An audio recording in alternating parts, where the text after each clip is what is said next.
नमस्कार, मी शामराव सुतार पनवेलवरून. सद्यस्थिती पाहता चुकीच्या गोष्टी घडत असल्या तर त्यावर व्यक्त होणं म्हणजे गुन्हेगार व देशद्रोही असं मानलं जातं आहे.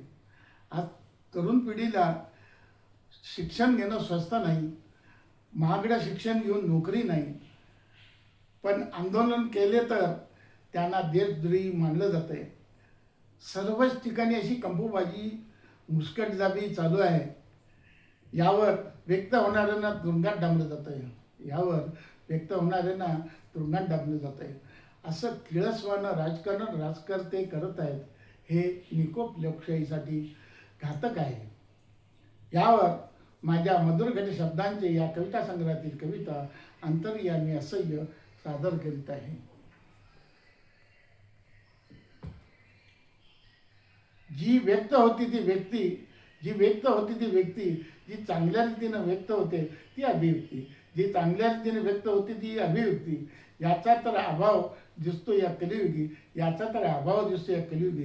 जे व्यक्त होत आहेत त्या सरळ व्यक्ती, पण व्यक्त होण्याची स्थिती पाहिली जात नाही.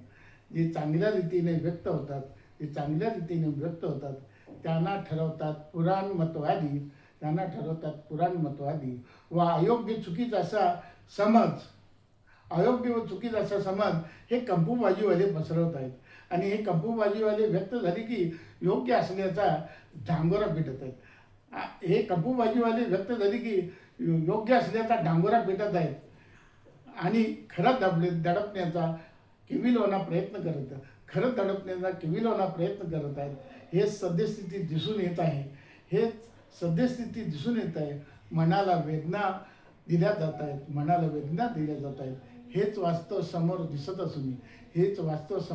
असून दिसून न दिसल्याचा भासवत आहेत. अभिव्यक्ती स्वातंत्र्याचा गळा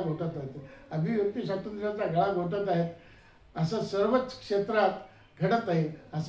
क्षेत्रात घडत आहे.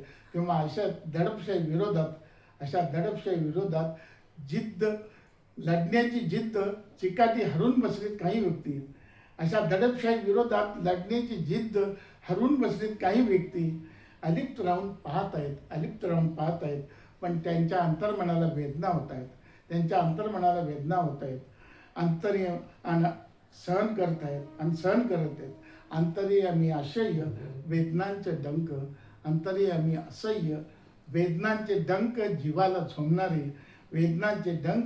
जीवाला झोंबणारे आणि ज्यावेळी वेदना असह्य होतील तेव्हा कडेलोट होईल हे मात्र खरं. हे अंतर्यामी असह्य. माझ्या कवितेचा व्हिडिओ आवडल्यास लाईक करा, मित्र परिवार व नातेवाईकास शेअर करा आणि माझ्या चॅनेलला सबस्क्राईब करा. धन्यवाद.